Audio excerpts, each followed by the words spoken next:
Humanity is the best religion to mankind. Humanity. Udupi ಕೊಡಗೂರಿನ ಶಕುಂತಳರವರು ಬೀಡಿ ಕಟ್ಟಿಕೊಂಡು ಜೀವನ ನಡೆಸುತ್ತಿದ್ದಾರೆ. ಅವರ ಗಂಡ ಗೋಪಾಲ್ ಅಮೀನ್ ರವರು ರಿಕ್ಷಾ ಚಾಲಕರಾಗಿದ್ದರು. 8 ವರ್ಷ ಮುಂಚೆ ಒಂದು ರಸ್ತೆ ಅಪಘಾತದಲ್ಲಿ ಅವರು ಶಾಶ್ವತ ಅಂಗವಿಕಲರಾಗಿದ್ದಾರೆ. ಈಗ ಕಳೆದ 1 ವರ್ಷದಿಂದ ಹೃದಯ ಸಂಬಂಧಿ ಕಾಯಿಲೆ ಹಾಗೂ ಕಿಡ್ನಿ ಸಮಸ್ಯೆಯಿಂದ ಅವರು ಬಳಲುತ್ತಿದ್ದು ವಾರಕ್ಕೆ 2 ಬಾರಿ ಡಯಾಲಿಸಿಸ್ ಮಾಡಬೇಕಾಗಿದೆ.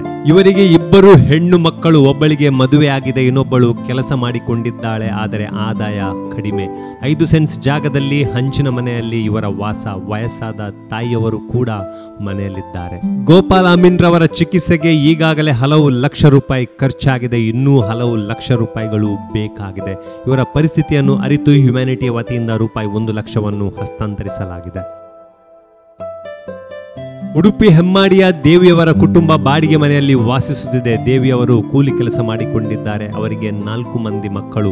2 ಹೆಣ್ಣು ಮಕ್ಕಳಿಗೆ ಮದುವೆ ಮಾಡಿಕೊಡಲಾಗಿದೆ. 2 ಗಂಡು ಮಕ್ಕಳ ಪೈಕಿ ಹಿರಿಯ ಮಗ ಪ್ರಕಾಶ್ ರವರಿಗೆ ಮದುವೆಯಾಗಿದ್ದು ಕಳೆದ 8 ವರ್ಷದಿಂದ ಆತ ವಿಪರೀತ ಡಯಾಬಿಟಿಸ್ ಕಾಯಿಲೆಯಿಂದ ಬಳಲುತ್ತಿದ್ದು ಸರ್ಕಾರಿ ಆಸ್ಪತ್ರೆಯಲ್ಲಿ ಚಿಕಿತ್ಸೆ ಪಡೆಯುತ್ತಿದ್ದಾರೆ.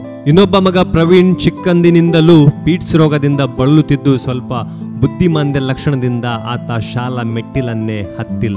ಹೋಟೆಲ್ ಒಂದರಲ್ಲಿ ಕ್ಲೀನರ್ ಆಗಿ ಆತ ಕೆಲಸ ಮಾಡಿಕೊಂಡಿದ್ದಾನೆ. ದೇವಿಯವರ ಗಂಡ ಕೃಷ್ಣರವರು ಕಳೆದ 2 ವರ್ಷಗಳಿಂದ ಕಾಲುಗಳ ಮೂಳೆ ಸವೆತಕ್ಕೆ ಒಳಗಾಗಿ ಕಳೆದ 1 ವರ್ಷದಿಂದ ಸರಿಯಾಗಿ ನಡೆಯಲಿಕ್ಕಾಗದೆ ಮನೆಯಲ್ಲಿಯೇ ಇದ್ದು ಅವರಿಗೆ ಚಿಕಿತ್ಸೆ ನಡೆಯುತ್ತಿದೆ. ದೇವಿಯವರು ಅನಾರೋಗ್ಯದಿಂದ ಬಳಲುತ್ತಿದ್ದರೂ ಕೂಲಿ ಕೆಲಸ ಮಾಡುವುದು ಅನಿವಾರ್ಯವಾಗಿದೆ. ಮನೆ ಬಾಡಿಗೆ ಕಟ್ಟಿಲ್ಲವೆಂದರೆ ಅವರಿಗೆ ವಾಸಕ್ಕೆ ಜಾಗವಿಲ್ಲ.